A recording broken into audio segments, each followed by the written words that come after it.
There are many groups that use the library meeting rooms, and some of these groups have objectives that work well with the programs and goals of the library. Over the next few months, we would like to introduce you to some of these groups. This program will focus on the Caldwell Genealogical Society and their meeting of June 7th of this year. The guest speaker is Randy Gibson, who is a noted area genealogist and an authority on the Melungeon people. Just a little bit of background for you who are not familiar with the society. In 1979, Father Kimbrough taught a course on genealogy at the Caldwell Community College. And after this session ended, everybody there, or most everybody, enjoyed what they were doing, so they decided to keep on meeting. So they informally met monthly for a year or two. In 1980, in January, was, I guess, the first formal meeting, and Carl Anderson Jr. was elected president. In November of 1981, Mrs. Marie Hogan was elected president, and during her term, a constitution was adopted, and I suppose the incorporation happened at that time to make the society a legal corporation and an ongoing society. That would be its birthday, I guess. I think that they met at other times, maybe at one of the churches or something like this, but in 1982, when the city offices were moved into their new quarters, we'd not call it the old bank building, but their new quarters, a history room was made available to store the artifacts and the publications and genealogical data in that room, and also meet there. And that was one of the main objects. One of the main goals of the society was to keep genealogical data in a safe place for everybody to study. And it was sometime later, I don't know exactly what year, that this material was moved to the Caldwell County Library in the history room, and that's where it's available to anybody that wants to see it. It's not closed or anything, it's open to the public. The purpose of the society, as quoted in the Constitution, is to bring together persons who are interested in family history and to promote fellowship and cooperation among them. I wasn't here at that time, but because we're here today shows that what they did then was a good success. We meet here the first Tuesday of each month at 7 o'clock, except 2 meetings a year. One, usually in April, we meet in the library for study and work in the room. And then in October, we normally meet at the Register of Deeds for work in the actual records, such as deeds, births, deaths, and whatever. Some people even look at marriage records. As a group, we share ideas, methods, practices. We acquire and preserve historical records and all sorts of materials in family research. And I'm sort of feel out of place doing this when we have a teacher of genealogy on the college level here. I'm sort of, about this high. We research and encourage the officials in all capacities to keep these records available for the public. There's been some movements to make these private and not be available, but I don't know what will happen in that in the long run. We also make available publications of historical genealogical significance. We publish a quarterly bulletin, which Mike has one in his hand, studying it, that my wife, Carolyn, is the editor of that particular book. We have purchased many books, many CDs, and all sorts of material for the family room. The library supports us. They also buy many things. We have 2 computers, and I suppose they're still hooked directly into the Register of Deeds, so a person that comes to Lenore to study records can go to this history room and see what's on the county records. We also have census records on microfilm and CDs. We have the family history files that stand up alphabetically by family for smaller things such as just pedigree charts and such. And we also have on the shelves family history books, and there are several of those. The heritage books of North Carolina are one good source, and just about each county now has published a heritage book, and we have obtained all that's published as far as we know, and they're up there on a big shelf. Then we talk about how you become a member of the society.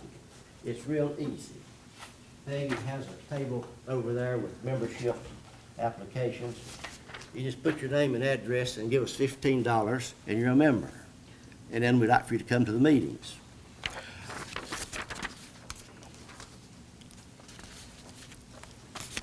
Carolyn tells me not to do that.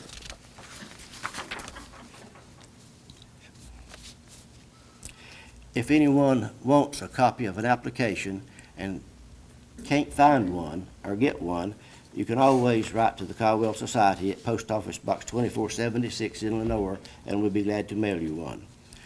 And then we have been asked, how do we raise money for ongoing publication of books that we do? Well, our dues that we charge barely cover the cost of printing and mailing our journal. It goes throughout the United States, and we get a lot of correspondence.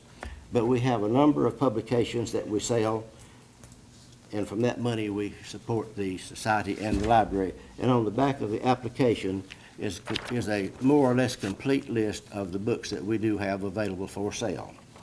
One of the newest ones that came as a surprise, Mike Gibbons came up with the only 1930 census, not census, but family city directory of Lenoir.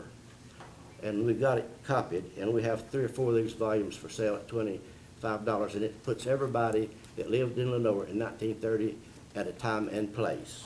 It's here for you to look at if you care. Just one example of what we do to make a little money.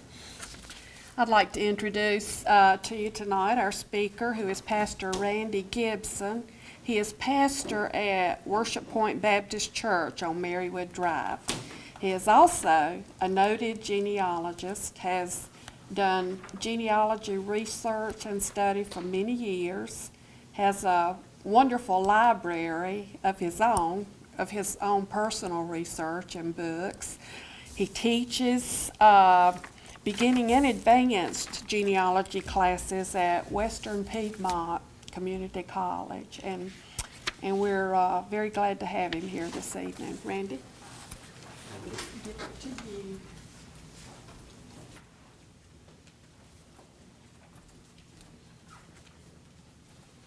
It's good to be with you tonight. I'm here to present a program of an unusual group of people called the Melungeons. For 30 years now, I have studied and traveled through the Appalachian regions. For the last 15 years, I've been given a program called the Haunts, Ballads, and Folk Tales of Appalachians. And I go to Berea College all the time to do research there. Berea is one of our colleges. We have 2 scholarships our family at. And I began to study the Melungeons many years ago. I'll share that. Why did I study it? First of all, I got into this in 1969. The word Melungeons, and most of you know that's sort of a new subject in the last few years, the Melungeons. But I'm a strong reader of Jesse Stewart. Many of you may know the Kentucky writer, who I very much love.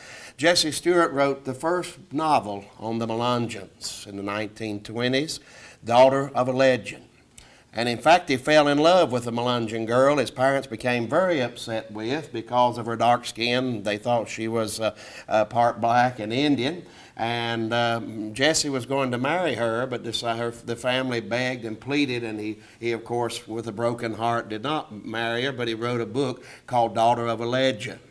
And for a number of years, I went to Berea and studied the manuscripts of Jesse Stewart and many other writers of Newman Ridge and Sneedville, Tennessee. The Melungeons, of course, get their name from 4 or 5 different places. It is a mysterious group of people. It is a group that there's all kind of definitions to, and they were also the outcasts of the Appalachian Mountains. When a enumerator would come to record census records, especially in eastern Tennessee, these folks went and hid.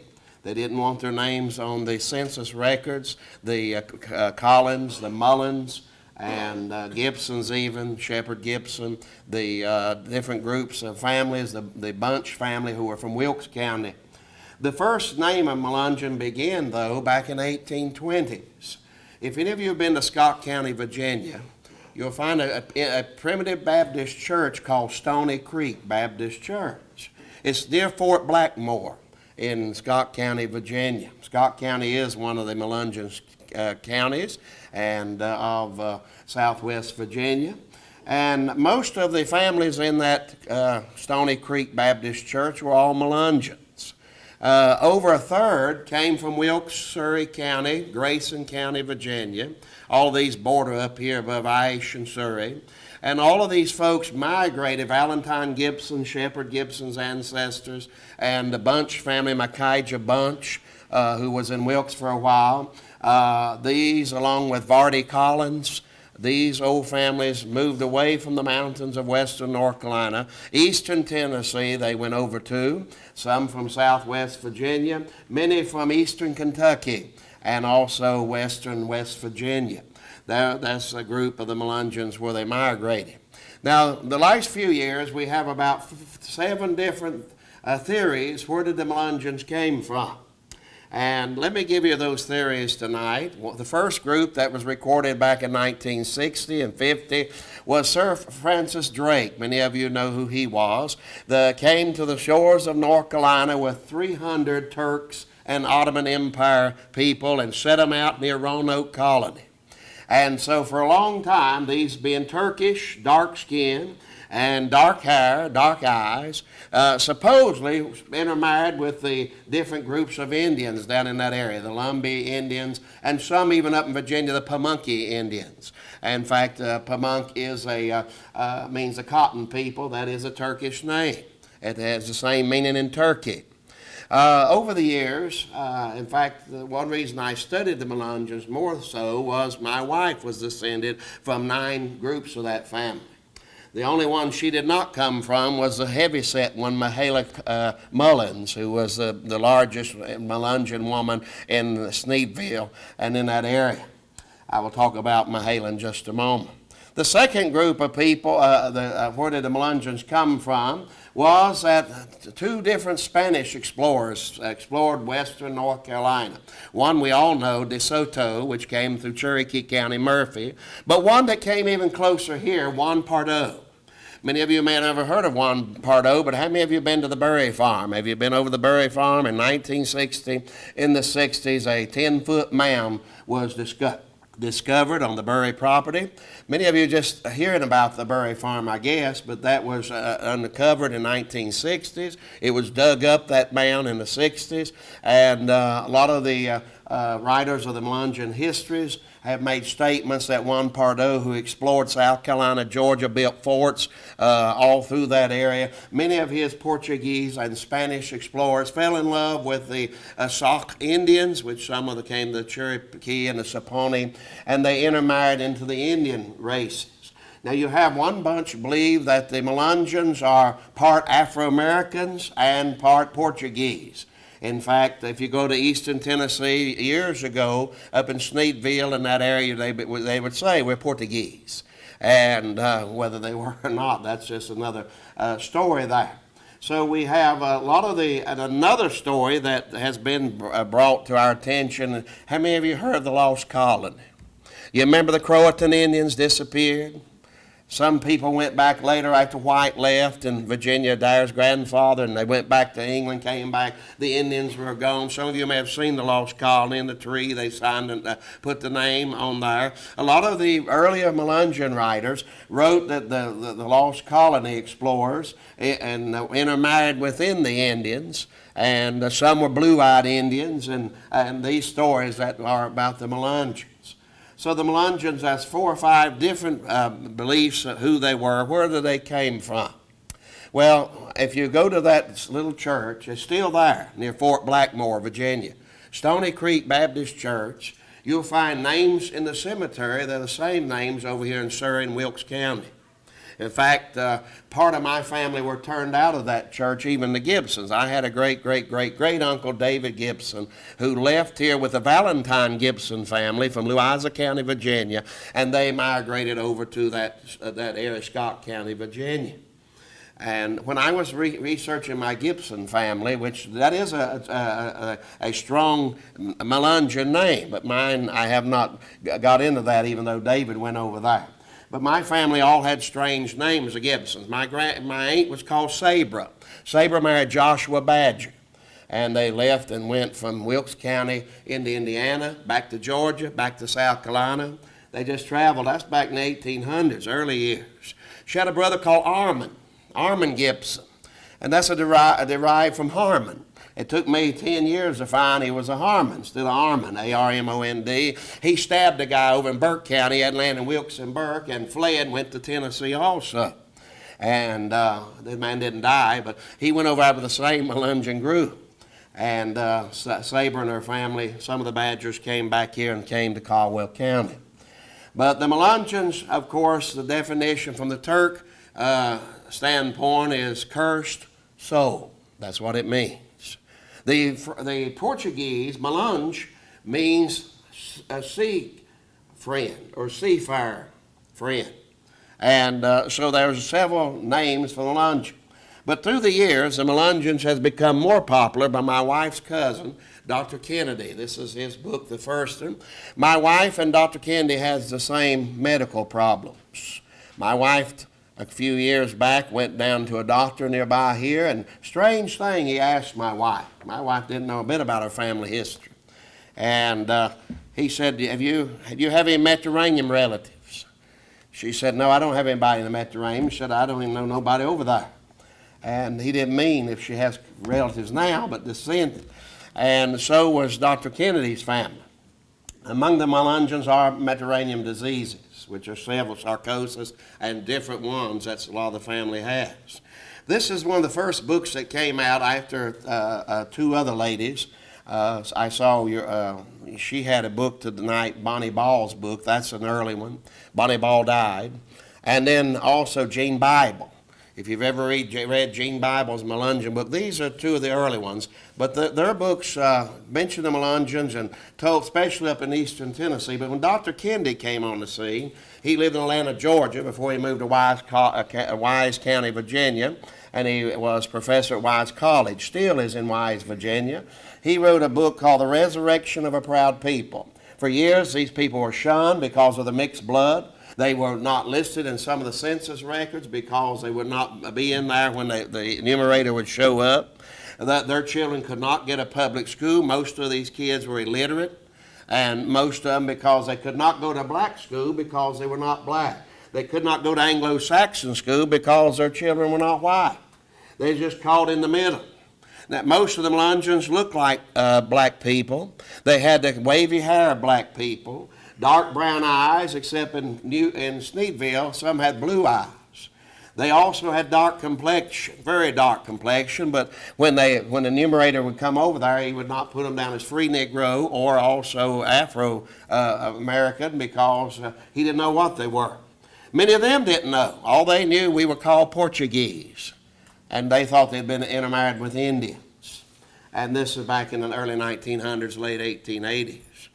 So when Dr. Kennedy published this book through Mercer College, they have I see you have the newer edition over here, in your library, I guess, but this is the older one. He begins to talk about the Melungeons, why they were outcasts, why their children were frowned on, why they could not get government help, why they were, even some of them went off years and years ago with the Indians to Oklahoma and from parts of Tennessee. So Dr. Kennedy, Brent Kennedy, had been to the doctor a number of times with his Mediterranean disease, and he started writing about the diseases and put this book together.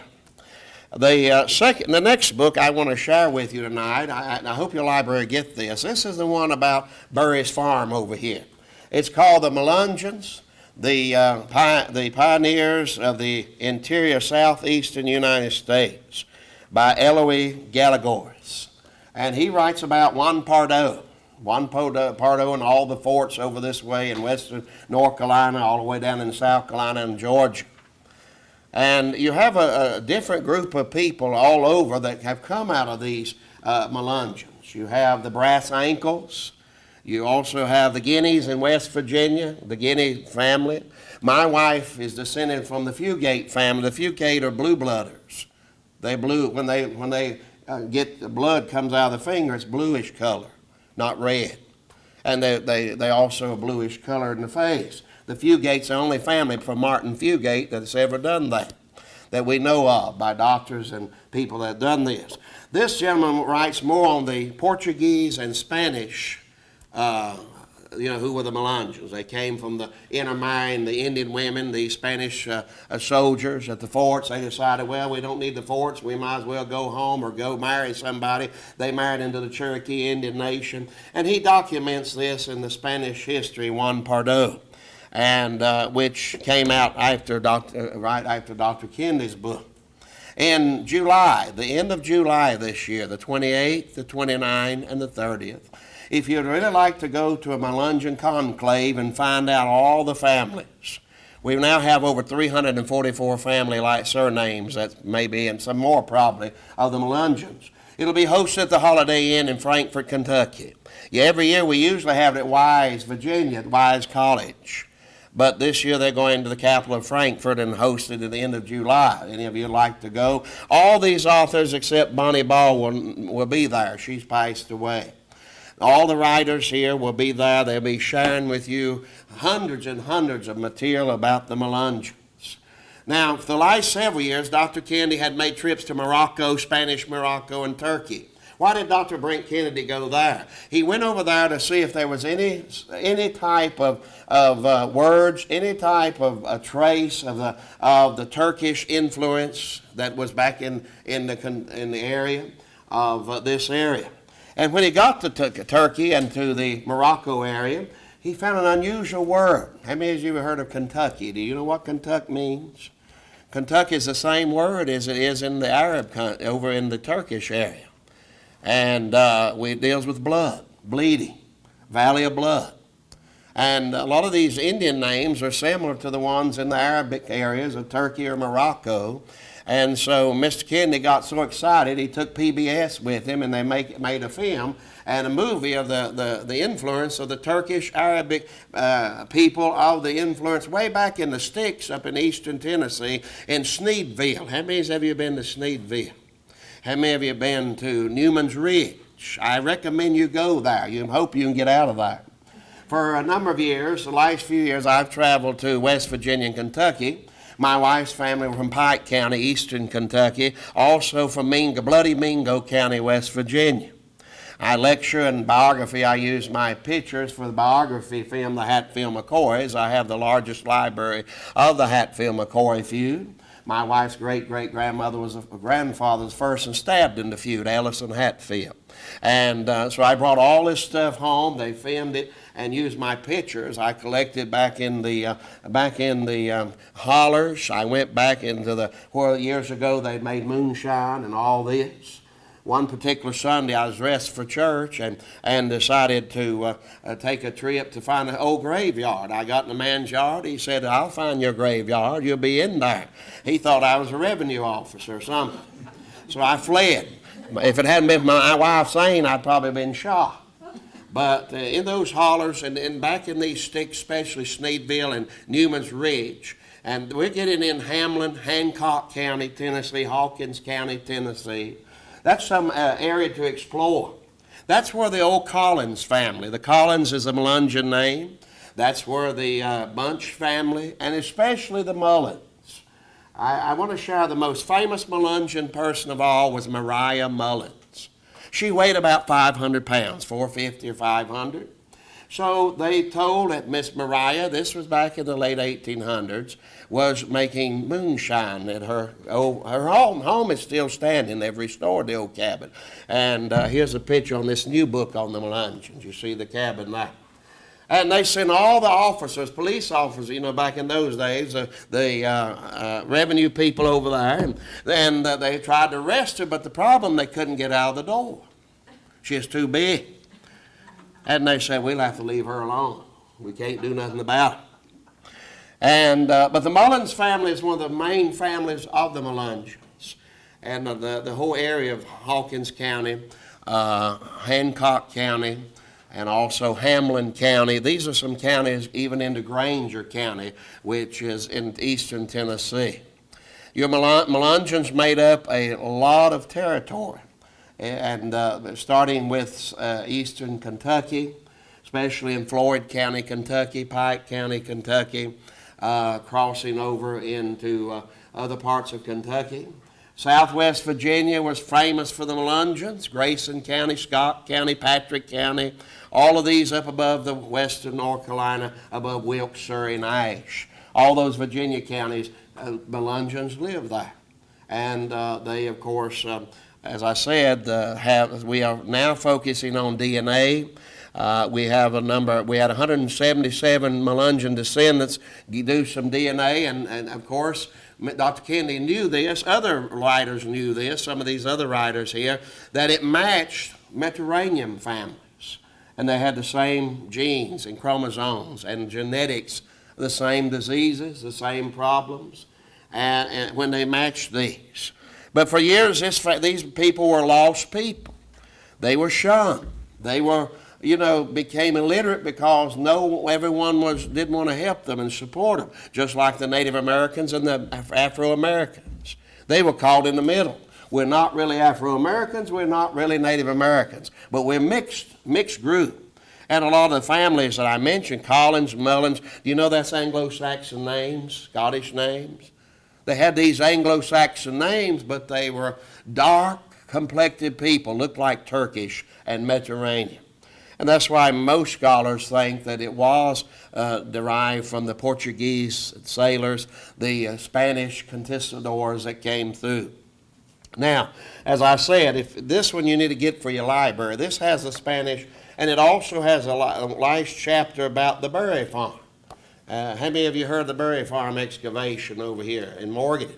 We offer courses at Western Piedmont. There we have found all kind of Spanish tools, Spanish things over here in Morgan. And this book tells you about it. And at the end of our course at Western Piedmont, in just a few weeks, we will open up the Berry Farm where people can visit at the end of the course there. Another book, especially Newman Ridge, I recommend. This is a descendant of the first known settlers in Hancock County. And this is my Melungeon heritage, the story of my life on Newman's Ridge.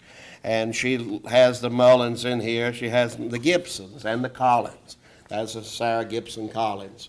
And this is a good book by Mattie Johnson. Mattie Johnson. This is a real good story of eastern Tennessee. And then this book, which is a large book, has come out just 2 years ago, Melungeons. We are examining an Appalachian legend. This person right here, Pat Elder, she'll be at the Conclave in Frankfort. She has every documented, anything you find documented on the Melungeons. And she lists Robeson County, North Carolina Census 1790. She lists the censuses of all the Melungeons, where they came from, every state, every county. Excellent book. You probably don't have this in the library. This lady lives not far from Johnson City over here. Pat's Elder. But the best author of all, let me give you this tonight, is the new author, Wayne Winkler. That this, of all books that's ever came out, even Dr. Kennedy will tell you, is the best book of the Melungeons, Walking Toward the Sunset, the Melungeons of Appalachia. Now, I spend a lot of time over in the Appalachians. I just got back from Berea College. I go there about 3 or 4 times a year. And they have, if any of you are doing genealogy or like folk tales or like ballads, the largest library in America, one of them, is Berea College. It houses some of the biggest, Jesse Stewart's original papers there. They have a lot of famous historians that have put all of their work there. Dr. Kenneth Roberts, professor at the University of Pikeville, all his papers are there. All of these. Some of you know Howard Dogan up here in Boone, who taught at Appalachian. He, of course, a friend to my friend Laurel Jones, Dr. Laurel Jones, who wrote the life story of Bascom Lunsford. You've heard of Bascom Lunsford, who collected songs and ballads in Asheville. He's the one who started the music festival in Asheville. He's did the only biography of him. I just got back from with him. And but this has all of scientific racism. It has a transition, and it tells all about, and this also has a good part about Stony Creek Church up in that Scott County, Virginia. You can come around later and look at these books if you'd like to get a copy of them, and I hope you will. Now, the Melungeons are, as I said, they lost their rights, didn't have land. Most of them lived on farms.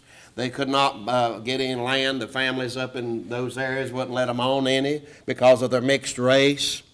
And they, of course, lost a lot of rights in the early centuries of this century. And but they noticed that these people finally, in the last 20 years especially, they have come out, and that's why you have so many books about them. They're wanting to find out who they are, where they came from, what kind of race were they. And with the DNA now, there's a lot of that going on among the Melungeons. In fact, you can do it on the internet if you think you're a Melungeon. If you think you're a Goen descendant, all Goenses, most of the Goenses are Melungeon. In fact, another good book on the Melungeons written by Jack Goins. You need to get that one. I couldn't get them all in my briefcase. I have 5 more, and Jack Goins is one of them, plus Ms. Bible, Jean Bible's book. But the Melungeons are a small group. There's not a large group of them, but they've lived for years in the mountains of western North Carolina, eastern Tennessee, and southwest Virginia. So there's quite a lot of them. Today, descendants. That Newman Ridge, they do have a reunion of the Mullingses and Collins and Shepherd Gibson's descendants. And then, as I said, if you really want, you can also, we now have a Melungeon Association. You can join that if you'd like. It's on your internet. And just type in Melungeon Association. It'll give you all kind of things about it. The Sparks Quarterly. How many of you have heard of the Sparks? One of our biggest Melungeon writers is one of the Sparks ladies. And, of course, the Sparks came down from Virginia to Wilkes County. My William Gibson married Margaret Sparks, the first William. He had a son, William Jr., who married twice, Lottie Tull, and then Eleanor Ainsley from Mount Hermon area, Nellie Ainsley. So, but the old William Gibson married a Margaret Sparks over in Wilkes County, and a lot of the Sparks also left and went to eastern Tennessee and down in the Blue Ridge Mountains of Georgia, where there's many of them today. So they're finding more traces of Ottoman and Turk blood and Portuguese blood and doing these DNA tests on these mountain people. And everybody knew there's dark skin, but half the writers thought they were blacks, half thought there's Indians. But they're just a conglomeration of, I call them Heinz variety, right? And how many flavors are in Heinz? Well, that's how much blood is in them. They have all kind of blood in them there. And you'll be hearing more about them there and their genetics and oral traditions. They are strong mountain people. They stayed to themselves. In fact, those folks down in those hollers, if you did not know somebody, I suggest you not go down in the holler because they're all together. They're a conclave of families. They unite. And if they see a stranger, I was up in Newman Ridge back 5 years ago, and I stopped at the only restaurant I could find, and I went in, everybody just staring, you know, and they knew I was out of town person. Finally, a man asked, "Who are you?" I said, and all I had to do was say my last name, Gibson. "Oh, good. You Gibson? Are you Shepherd's descendant?" I said, "No. Mine's from Wilkes and Burke County." And, well, we come from Burke. We got some, you have several Gibsons that left Burke and went over there, the Nathan Gibson descendants.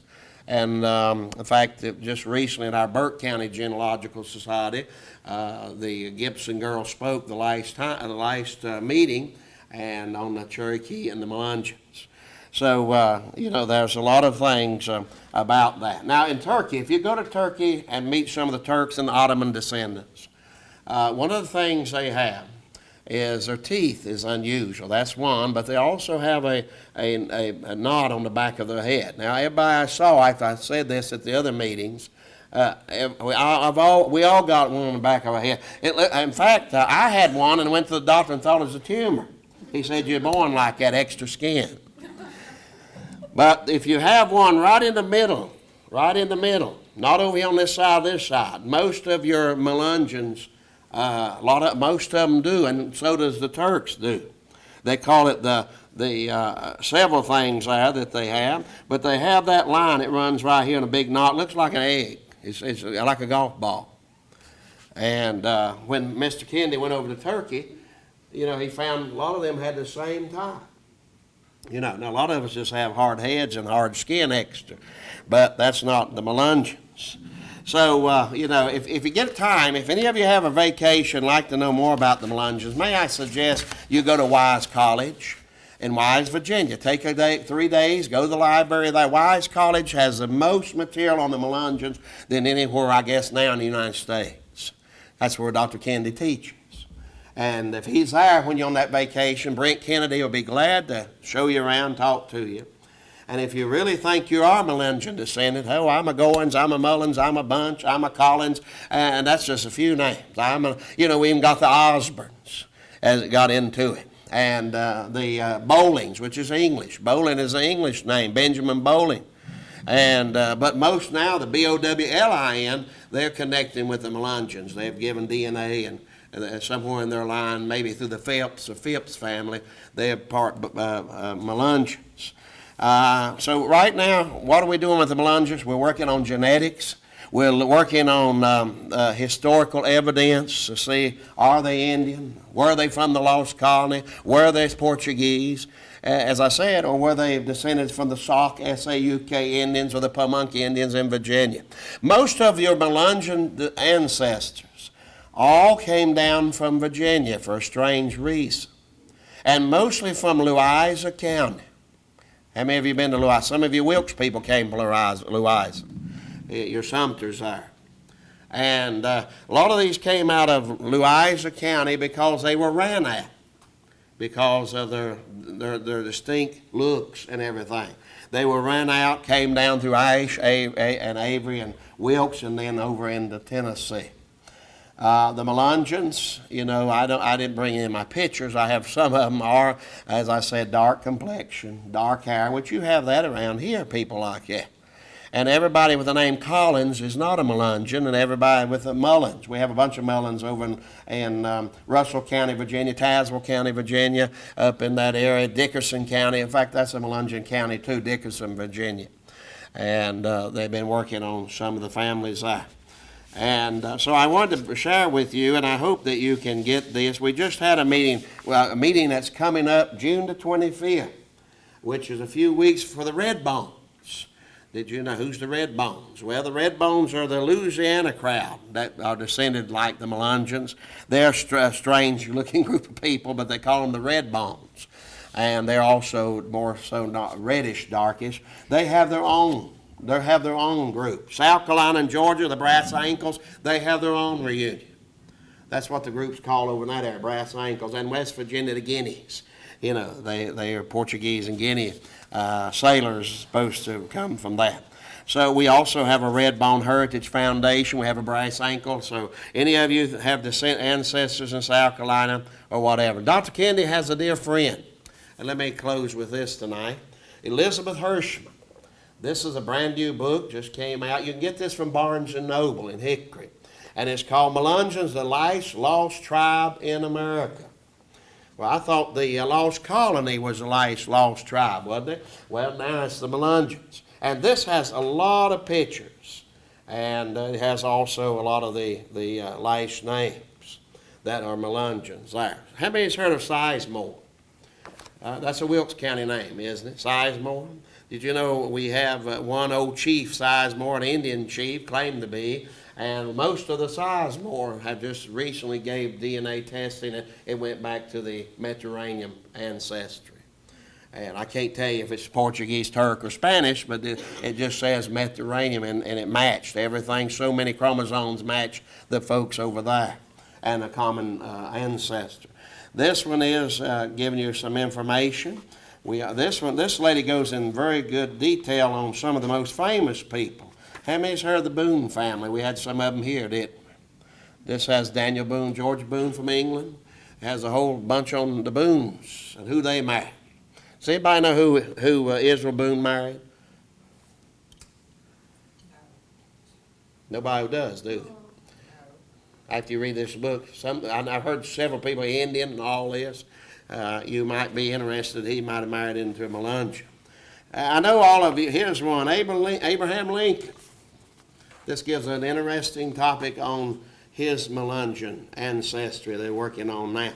And one in the more recent, these people have been dead a long time, Elvis Presley's family. In fact, do you know where Elvis Presley's family, I know they're in Tupelo, Mississippi, but most of his ancestors were the same family over in Pikeville, Kentucky, Pike County. And he had an ancestor who was a Thacker. You ever heard of the Thacker family? That's a eastern Kentucky family.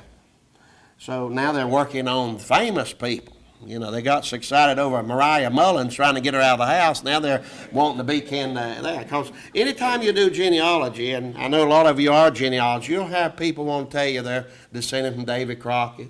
I used to work in the Burke County Library in the North Carolina room with Nancy Pfeiffer.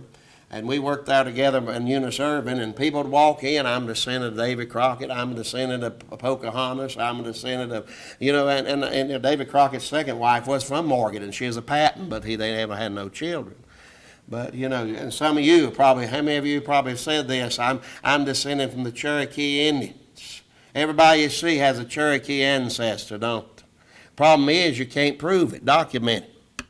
Unless some we have. Some of my class, students of my class at Western Piedmont too have found their family's name in the roll, the Gurian roll and the rolls in the 1830s, and pushing them back to Oklahoma. But he is so excited he went to Cherokee the next week. I hadn't heard from him, and that's been a year ago. I hadn't heard from him since. But he was wanting to be Cherokee. I found out a while later he wanted to move there and get in on the gambling over there and get some money. The Melungeons is an interesting people. You have probably not heard of them for the last just a few years, but they've been around for many, many years. In fact, for a long time. And most scholars think they were some of the first people in the mountains of the Appalachian, the first settlers, the Melungeons. And they have a story to tell of themselves. That's why the famous writer Jesse Stewart even fell in love with one, wanted to marry her, and his family talked him out of it. But he said, I don't care if my family talked me out of it, I'm going to write a novel about them, the story that he wrote, Daughter of a Legend. I hope you'll read that. It's one of the first books on that. Any questions on the Melungeons? I hope I've just scanned where they're from, what they were. They were a cursed people, yeah. Well, there's all kind of Collins. Every Collins is not. Most of the Collins came down from Virginia. There is a group in Pikeville, Kentucky, and part of them went to Tennessee. So mainly the ones that are Melungeon descent, not Josiah Collins down in eastern North Carolina, the richest man in North Carolina, but most of these were eastern Kentucky and up in the Virginia area. Okay. For instance, you had Vardy Collins. You have a Michael Collins, and if your library can get more of these books, they'll have the names in all of them. In fact, 2 of these books have a list of people's name in it. And I know there's some people around here Collins. I have some in my church, and ever since I've been on this, now they're thinking they're Indians. So I just told them, no, your people's down from Georgia. Any other questions about the Melungeons? You have a group in Ohio, and the Camel Indians. That's the group. Is sort of like these. Camel. Some people call it Carmel, but it's Camel. These are a bunch of mixed families up in southwest Ohio. As Pennsylvania, we also, when we got into Melungeons, you'll find in some of these books, how many's heard of Black Dutch? You know, which we know is Holland, German in that area, but there are some Black Dutch Melungeons. But as far as Pennsylvania, we don't have any, main families and special high unless you're Carmel Indian descent. Or in Virginia, Pamunkey Indians. They think the Powhatan, Chief Powhatan descendants, his tribe, Pocahontas from that tribe, intermarried into these Spanish and Portuguese. They wasn't true-blooded Melungeons. They just married in and mixed up, and then then the Indians married into the Portuguese and Spanish, then came across eastern Tennessee and married into free Africans. So they really, free blacks who owned no slaves. They were not slaves themselves. Any other questions? Feel free tonight to come by and look at the books. You may find one of your relatives' pictures in there.